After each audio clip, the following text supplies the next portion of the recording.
There's a moment that happens to a man, usually in private, that no one sees coming. It doesn't arrive with drama or announcement.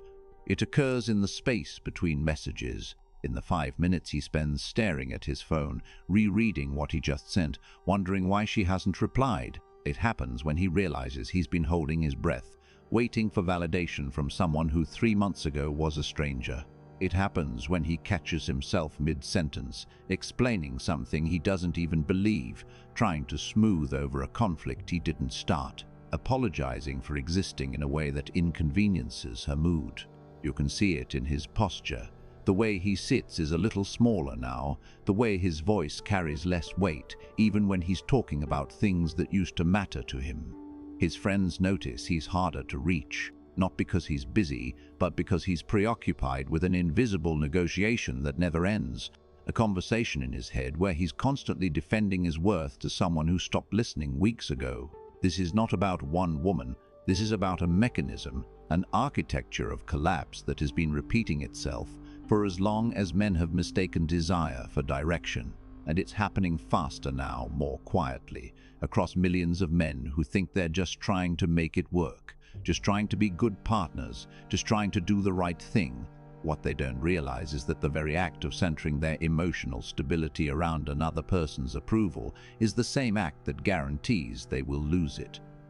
This isn't cruelty. This isn't even conscious on her part most of the time. It's mechanical, it's biological, and it was understood with brutal clarity by a philosopher who spent his entire life watching men destroy themselves in the name of love. Arthur Schopenhauer, writing in the early 19th century, watched the same pattern play out in the salons and streets of Frankfurt that plays out now in text threads and dating apps. He understood something fundamental that most men spend their entire lives refusing to see. That romantic love, that intoxicating pull you feel toward a woman, that certainty that she is different, that this time it will be different, is not a choice you're making. It's a script written into your biology, a mechanism designed by nature to ensure reproduction, and it has no interest whatsoever in your happiness, your dignity, or your long-term psychological survival. Schopenhauer called it the will, not your will. Not her will, the will. Blind people, driving force that moves through all living things, using desire as its primary weapon, making you believe that the satisfaction of that desire will bring you peace, when in reality it only creates new forms of suffering the moment it's achieved. He saw men rearrange their entire lives around women, abandon their work, their friendships, their purpose, convinced they were acting out of love, devotion, some higher romantic ideal. And he watched those same men years later wake up hollow, resentful, confused about how they ended up in lives they didn't recognize, with women who no longer respected them, trapped in relationships that felt more like punishment than partnership. Schopenhauer would tell you this was always inevitable, not because love is fake, but because the way most men approach it guarantees their destruction. They mistake the intensity of their desire for the depth of the connection. They treat their need for her as evidence of her value, and in doing so, they hand over something they can never get back, the quiet, unmovable center of their own existence. The thesis here is simple and surgical. A man who allows his emotional state to be determined by a woman's attention, approval, or presence will inevitably become the kind of man she cannot respect, not because she is cruel, not because she wants to hurt him, but because attraction does not operate on fairness or logic. It operates on perception, and the moment she perceives that you need her more than you need your own direction, the moment she senses that your world reorganizes itself around her mood, something fundamental shifts. The desire fades, not all at once, but steadily, irreversibly, like watching a currency lose value in real time. Schopenhauer understood this as the tragedy of the will expressing itself through human relationships. You are biologically wired to pursue, she is biologically wired to select, and the selection mechanism is triggered not by your devotion, but by your indifference to whether or not you are chosen. Let me show you what this looks like in practice. A man meets a woman. The early conversations feel electric. There's chemistry, there's depth, there's the rare sensation that he's been seen in a way he hasn't before. He starts texting more and checking his phone more, rearranging his schedule to make sure he's available when she is. He cancels a night with his friends because she might be free. He stays up later than he should because the conversation is good and he doesn't want it to end. He starts softening his opinions in her presence, not because he's lying, but because he wants to be agreeable, to avoid friction, to keep the momentum going. None of this feels like surrender. It feels like an investment. It feels like care. And that's the trap. Because while he's building his emotional world around her, she's watching. Not consciously, not with malice, but with the same instinctual clarity that has been sharpened over millennia. She's noticing that he's always available, that he adjusts, that he explains himself when he shouldn't have to. He apologizes for things that don't require an apology, that his frame bends to accommodate hers. And every time he does this, every time he prioritizes her comfort over his own boundaries, he believes he's building trust. What he's actually doing is destroying attraction, because attraction at its core is not built on niceness or availability or emotional labor.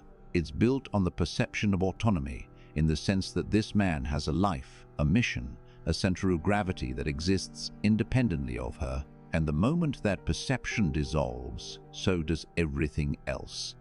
Schopenhauer wrote that we are not the authors of our desires, we are their instruments. The man believes he is choosing to pursue her, choosing to invest, choosing to make her a priority. In reality, the will is using him, using his loneliness, his longing, his deep human need for connection to execute its biological agenda. And the cost of that agenda is his selfhood, because the more he orients his life around her, the less of himself remains. The hobbies fall away, the gym routine becomes inconsistent. The work that used to excite him now feels like an obstacle. His friends stop calling because he's flaked too many times, and in the quiet moments when he's alone, he feels a creeping numbness, a sense that he's living someone else's life, performing a role that doesn't fit. I work with men who describe this exact experience. One of them told me he didn't realize how far he'd drifted until he was sitting in his apartment on a Friday night, waiting for her to confirm plans she'd suggested 3 days earlier. And he looked around and realized he had nothing else. No backup plan, no other source of meaning. His entire emotional economy had collapsed into a single point of dependency. And when she texted an hour later, something casual and non-committal, he felt relief and resentment in equal measure. Relief that she'd responded. Resentment that he'd been reduced to this. To wait, to hoping. She needed him more than she needed him. That imbalance, that quiet humiliation, is not something she inflicted. It's something he constructed, brick by abandoning the architecture of his own life. And here's what makes it so insidious. The man often doesn't see it as abandonment. He sees it as love, as a partnership, as a good man. Modern culture reinforces this. It tells him that emotional availability is strength, that vulnerability is courage, that centering a woman's needs is maturity. And all of that can be true in the proper context, with the appropriate foundation. But when a man has no center of his own, when his purpose is unclear, when his mission is negotiable, vulnerability doesn't make him attractive. It makes him a project. It makes him someone she has to manage, to reassure, to carry. And no woman, no matter how kind, no matter how patient, can sustain attraction to a man she has to mother. Schopenhauer would say this is the will revealing its indifference to your suffering. You were helpful in reproduction, in pair bonding, and in the continuation of the species. But your happiness, your dignity, those are not part of the equation. The biological script doesn't care if you end up respected or resentful. It only cares that you acted, that you pursued, that you invested your resources, your time, your emotional energy into the process. And once that process is complete, once the initial intensity fades, you're left holding the bill for a transaction you didn't realize you were making. Now zoom out. This is not just happening to individual men in isolated relationships. This is a structural pattern, amplified by every feature of the modern environment. Dating apps have turned attention into a tradable commodity. and, by simple market dynamics, women have more of it than they can process. A woman of average attractiveness can open an app and receive more validation in an hour than her grandmother received in a year. This doesn't make her shallow, it makes her biologically rational. Why would she invest in a man who seems desperate, who seems to need her, when she has a queue of options who don't? The algorithm rewards detachment. It punishes investment. And men, operating on old scripts, on outdated models of courtship, keep showing up with flowers at a battlefield. Social media compounds this. Everyone is performing a highlight reel, a curated version of their life that suggests abundance, options, and desirability. A man sees the woman he's interested in posting photos with other men, with friends, with experiences that don't include him, and he feels a quiet panic. He increases his investment. He tries harder. He texts more. He likes every post. He's trying to compete for attention in an economy that punishes effort. And the more he tries, the more he confirms the very thing that disqualifies him, that he cares more than she does, that he needs this more than she does, that he needs this more than she does, that he's operating from scarcity while she's operating from abundance. Schopenhauer understood that suffering arises from desire and that the only escape from it is the cessation of desire, not the satisfaction of it, the cessation of it. Because satisfaction is temporary, you get the girl, you feel relief, maybe even joy, for a few weeks or months. And then the will finds a new vector, a new source of dissatisfaction, a new lack that needs filling. You worry about keeping her. You worry about other men. You notice her attention drifting. You feel the slow erosion of the intensity that once defined the relationship. And you're back in suffering, only now you're trapped in a structure that demands your continued investment, even as it offers diminishing returns. The broader consequence of this, the thing that Schopenhauer saw and that we're seeing accelerate now, is that men are beginning to withdraw, not out of hatred, not out of ideology, but out of exhaustion, out of a quiet, rational calculation that the cost of participation exceeds the value of the return. They're not incels, they're not activists, they're just men who've run the numbers and realized that the game is rigged, not by women, but by biology, by culture, by an environment that has removed every incentive for male initiative while preserving every punishment for male failure. A man approaches a woman in public, and he risks social humiliation, HR complaints, and viral shaming. He invests in a relationship. He risks emotional collapse, financial loss, custody battles, and reputational destruction. And in return, he gets access to a relationship market that treats him as disposable, replaceable, and perpetually on trial. If a system demands your vulnerability but offers no protection, walking away isn't cowardice, it's wisdom. And more men are walking away, not with anger, but with a quiet, eerie calm. They're redirecting their energy into work, hobbies, friendships, and pursuits that offer tangible returns and don't demand the constant sacrifice of their dignity. This isn't a men's rights movement. This is a civilizational exhaustion. Men are tired, not women, but of performing a role that nobody respects, that offers no reward, and that punishes authenticity while demanding emotional exposure. Schopenhauer would see this as the inevitable endpoint of a culture that worships desire without understanding its cost. You told men that love was the highest good, that partnership was the ultimate goal, that emotional availability was the mark of an evolved man, and then you removed every structure that made those things safe. You stripped away the social scripts, the religious frameworks, the legal protections, and the cultural expectations that once created a container for male investment. And now you're surprised that men are refusing to invest. You're amazed that they're choosing detachment over devotion. You're surprised that they'd rather be alone than be destroyed. So what does a man do with this? How does he move through a world that punishes his desire and mocks his restraint? He begins by understanding that detachment is not the opposite of love. It's the foundation of it. Absolute detachment, the kind Schopenhauer pointed toward, is not coldness, it's not cruel, it's the refusal to allow your emotional state to be dictated by external conditions. It's the quiet, unshakable knowledge that you are complete without her. that your life has meaning, direction, and weight, whether she stays or leaves. That her presence is a bonus, not a requirement, and that knowledge, that centeredness, is the only thing that makes you attractive in the first place. Notice when you're about to send a second text because she hasn't replied to the first. Stop. Sit with discomfort. Feel the need to chase, to explain, to secure her attention, and then refuse it, not because you're playing games, but because you're protecting the only thing you actually have, your autonomy. Notice when you're about to cancel your plans because she might be available.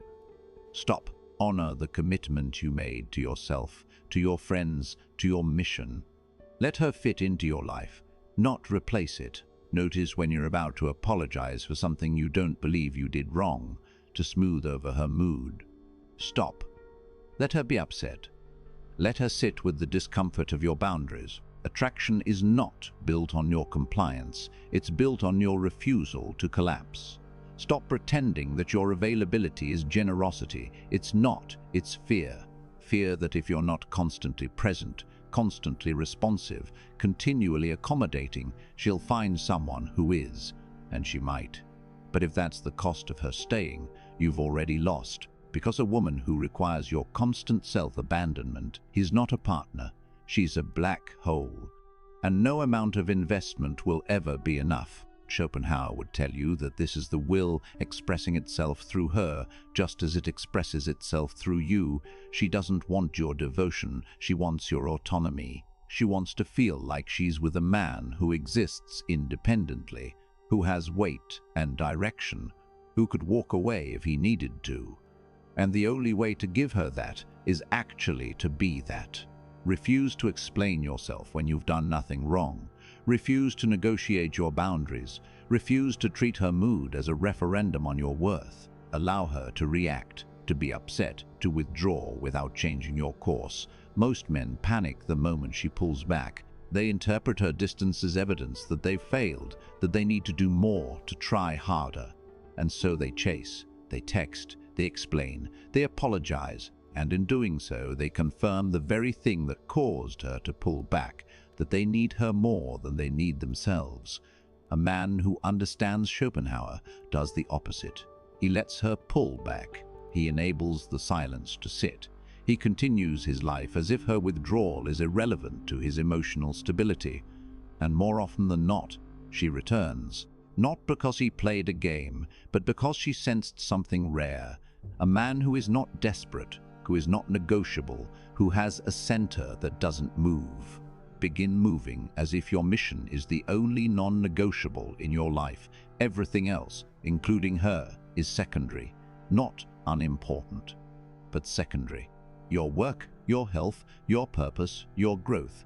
These are the pillars. She is the guest. And if she cannot respect those pillars, if she requires you to weaken them to prove your love, she is not your woman.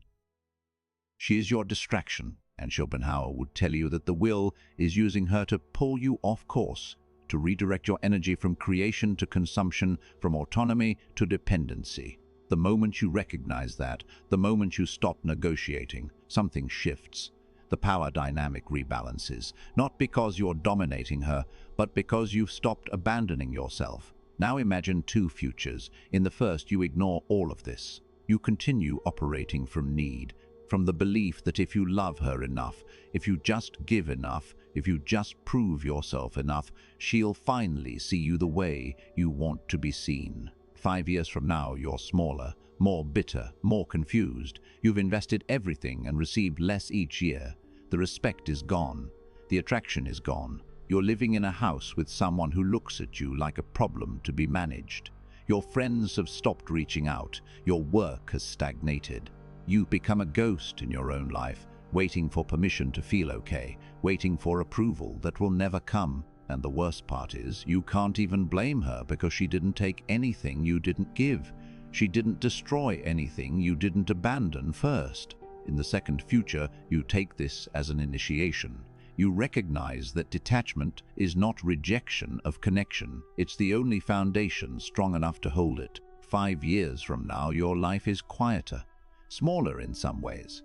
You have fewer people around you, but the ones who remain are real. You walked away from situations that demanded your self-destruction. You've stopped explaining yourself to people who were never listening. Your work has depth because you've had the space and energy to focus. Your body is more substantial because you stopped negotiating your discipline.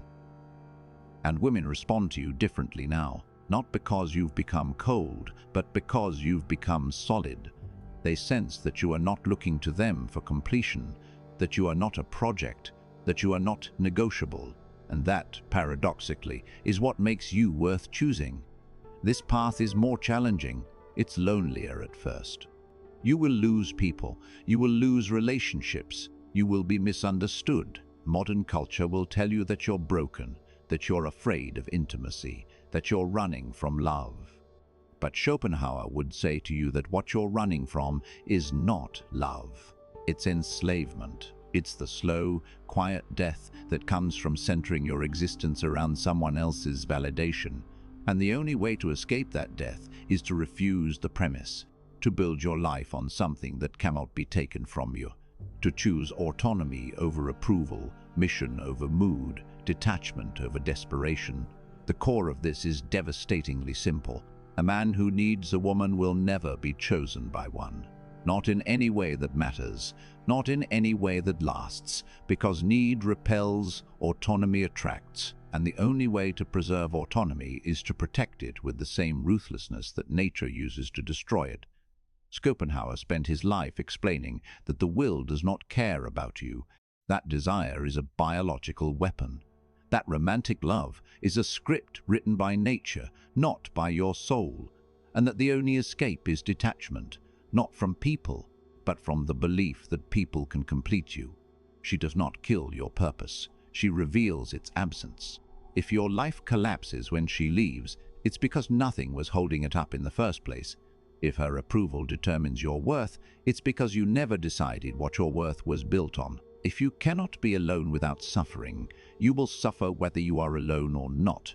And the man who understands this, who builds his life on foundations that don't move, is the only man who can actually love without losing himself. Because he has a self to protect, he has something that cannot be negotiated, cannot be bent, cannot be traded for temporary affection or fleeting validation. If this hits something in you, share it with men who need to hear it. Subscribe and keep this work alive for the men who are still looking for the words to explain what they've been feeling. This is not entertainment. This is architecture, and some of you are going to build with it. Detachment is not the death of love. It is the only thing that keeps love from becoming your death.